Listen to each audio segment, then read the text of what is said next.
Sahih menurut Syekh Ahmad Syakir, yaitu diriwayatkan oleh Imam Ahmad, bahwa fase kelima akan menjadi fase Islam memimpin kembali seluruh dunia. Nah, sebelum fase kelima, fase keempat dulu. Kita sedang ada di fase keempat. Di fase kelima, Allah berfirman dalam surat An-Nur ayat 55, وَلَا يُبَدِّلَنَّهُمْ مِنْ بَعْدِ خَوْفِهِمْ أَمْنًا. Di fase kelima, Allah pasti akan tukar semua rasa takut yang menghantui kamu dengan rasa aman. Apa ini isyaratnya kaum muslimin? Apa ini isyaratnya? Isyaratnya berarti sebelum fase kelima terjadi, seluruh kita akan dalam ketakutan yang sangat. Rasa takut ini sengaja dibuat, dicetak oleh para penjahat-penjahat yang sedang berkuasa di muka bumi di penghujung fase keempat. Mereka yang membuat, mereka yang menteror. Siapapun orang-orang yang berbau-bau agama, jangankan anaknya jadi hafiz lagi, jangankan keluarganya mengondokkan di pesantren lagi, jangankan, pokoknya ada dia muslim saja, dia sudah akan dibenci dan dia akan diteror. Jadi ini ujian ini pasti. Nah, saat penghujung fase keempat akan berakhir, kamu seluruhnya akan ada dalam ketakutan. Sehingga fase kelima, kami tukar semua rasa takut itu dengan rasa aman. Kembali kita kepada awal ayat, wahai kaum muslimin. Kembali kita kepada awal ayat. Di awal ayat kita menyampaikan bahwa wala nabluwannakum bisyai'im minal khaufi wal ju'. Yang kedua urutan ayat ini adalah wal ju' dan rasa lapar.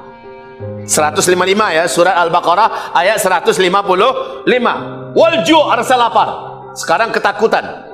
Semua orang takut, takut diteror dan juga takut dengan ancaman-ancaman bencana, petaka dan juga mewabahnya penyakit di mana-mana. Orang semua ketakutan. Walju' dan kelaparan. Nah, Nabi berkata di akhir zaman, kamu nanti akan sampai ke tingkat berbunuh-bunuhan dan bahkan tetangga rela membunuh tetangganya sendiri. Ini hadis Sahih Bukhari di dalam kitab Al-Adabul Mufrad. Kamu akan membunuh tetanggamu sendiri karena berebutan sepotong roti yang ada di tangan tetangga karena lapar. Walju' dan rasa lapar. Sekarang akibat Covid, banyak orang-orang yang terlockdown. Mereka tidak boleh keluar, mereka tidak boleh beraktivitas. Pertanian-pertanian akhirnya menjadi gagal. Panen-panen akhirnya tidak bisa dipanen dan menjadi rusak.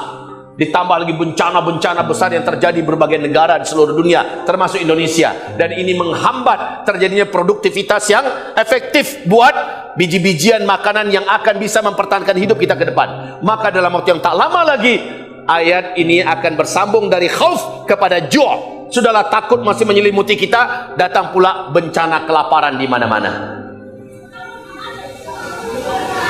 Wa naqsim minal amwali wal anfusi wath thamarat, dan juga akan terjadi naqs. Naqs itu adalah berkurangnya harta kita, berkurangnya tanam-tanaman, berkurangnya buah-buahan, berkurangnya kepemilikan kita, bahkan anggota keluarga kita akan banyak yang meninggal. Ini ayat loh ya. Ini ayat surat Al-Baqarah ayat 155. Ujian yang akan datang ke depan bukan hanya sekedar rasa takut sekarang ini, bukan hanya sebentar lagi kelaparan di mana-mana, tapi kekurangan daripada harta benda. Kita akan mengalami kekurangan harta benda. Duit kita tersedot, tabungan kita terambil, simpanan-simpanan emas kita terjual demi bisa menyambung dan mempertahankan hidup. Tak lama lagi adalah terjadinya banyak kematian. Wal anfus, banyaknya keluarga kita yang mati. Bahkan bisa jadi diri kita juga terancam. Akan banyak sekali kejadian besar yang mengerikan, bencana alam, peperangan, pembunuhan dan sebagainya yang menyebabkan banyak nyawa yang melayang. Wabasyiris sabirin. Penutup ayat adalah berilah kabar gembira kepada orang-orang yang sabar. Orang-orang yang sabar itu siapa? Alladzina idza asabatuhum musibah qalu inna lillahi wa inna ilaihi raji'un.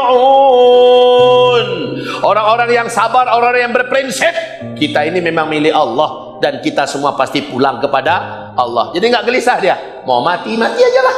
Yang penting mampu masih hidup, saya akan terus beribadah pada Allah, saya tidak akan bermaksiat, saya akan terus perjuangkan agama Allah, dan saya akan manfaatkan hidup ini sebaik-baiknya. Tapi kalau memang udah jadwalnya mati, mau dibunuh orang, mau saya dalam perang, mau saya karena bencana alam, ya sudah, dia nggak akan gerisau. Dia akan yakin, dia akan tenang. Begitu juga masalah harta. Sekarang lagi dikasih oleh Allah, besok diambil balik. Memang bukan punya saya, tapi selama di tangan saya akan pakaikan harta ini untuk menegakkan agama Allah, untuk beribadah kepada Allah. Saya pakai untuk memakan yang halal-halal, dan untuk keluarga saya dan semua anak keturunan saya. Dan saya kalau diambil oleh Allah, saya tidak akan kecewa, karena ini memang punya Allah. Jadi orang yang begitu prinsipnya, ini memang punya Allah. Kapanpun diambil oleh Allah, ya sudah, saya mau apa? Inna lillahi wa inna ilaihi raji'un. Ulaika alaihim salawatum min rabbihim wa rahmah. Inilah orang-orang yang mendapatkan doa dari Allah dan mendapatkan rahmat. Allah akan berikan kepadanya ketenangan dan rahmat, karena dia berprinsip begitu. Yang penting dia sabar. Makanya wabasyiris sabirin, berilah kabar gembira kepada orang yang sabar. Persis dengan yang diungkapkan oleh Nabi Muhammad sallallahu alaihi wasallam. Di akhir zaman, senjata kamu supaya kamu kuat bertahan hanyalah sabar, kata Rasulullah sallallahu alaihi wasallam. Sabar. Sabar dalam mentaati Allah, sabar dalam mengibadahi Allah, sabar dengan tetap tidak melakukan maksiat kepada Allah sesempit apapun keadaan. Sabar, dan sabar dalam perjuangkan agama Allah subhanahu wa ta'ala. Hanya sabarlah yang bisa dilebihkan sekarang ini. Mau melawan kita, apa yang bisa kita lawan? Melawan tantangan alam, melawan bencana alam, apa yang bisa dilawan? Melawan penguasa yang zalim, bagaimana cara melawannya? Kita nggak punya apa-apa, ya sudah sabar. Sabarlah terus dalam ibadah, sabarlah terus dalam meninggalkan maksiat, sabarlah terus dalam berdoa dan yakinlah kepada Allah, sabarlah terus dalam perjuangkan agama Allah di lingkungan terdekat yang bisa kita sentuh dengan apa yang kita punya. Sabarlah dan jangan pernah tiarap, jangan pernah menyerah, jangan pernah mengalah, jangan pernah mundur, dan jangan pernah putus asa. Sabarlah, cuma itu yang bisa kita buat hari ini.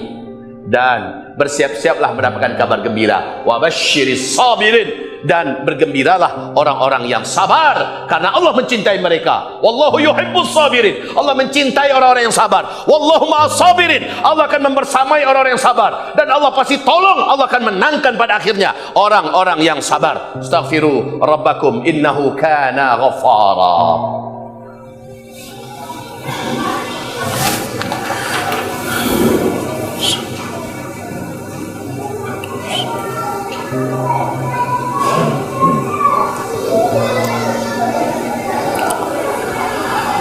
الحمد لله الواحد الأحد الفرد الصمد الذي لم يلد ولم يولد ولم يكن له كفوا أحد. أشهد أن لا إله إلا الله وأشهد أن سيدنا وحبيبنا محمدا عبده ورسوله لا نبي بعده. أما بعد عباد الله، اسمعوا قول ربكم، اسمعوا قول ربكم عز وجل إذ قال في محكم تنزيله إن الله مع الصابرين. واسمعوا قوله عز وجل والله يحب الصابرين. واسمعوا قوله عز وجل وكان حقا علينا نصر المؤمنين. لا حول ولا قوة إلا بالله العلي العظيم. لا حول ولا قوة إلا بالله العلي العظيم. لا حول ولا قوة إلا بالله العلي العظيم. اللهم صل وسلم على هذا النبي الكريم وعلى آله وصحبه أجمعين ومن تبعه بإحسان إلى يوم الدين. اللهم اغفر للمسلمين والمسلمات والمؤمنين والمؤمنات الأحياء منهم والأموات برحمتك يا سميع قريب مجيب الدعوات. ربنا ظلمنا أنفسنا وإن لم تغفر لنا وترحمنا لنكونن من الخاسرين. ربنا لا تزغ قلوبنا بعد إذ هديتنا وهب لنا من لدنك رحمة إنك أنت الوهاب. ربنا فاغفر لنا ذنوبنا وإسرافنا في أمرنا وثبت أقدامنا وانصرنا على القوم الكافرين. اللهم انصر الإسلام والمسلمين في كل بلد من بلاد المسلمين. اللهم انصر الإسلام والمسلمين. اللهم انصر المظلومين والمضطهدين من المؤمنين المستضعفين. اللهم يا ناصرنا، اللهم يا منزل الكتاب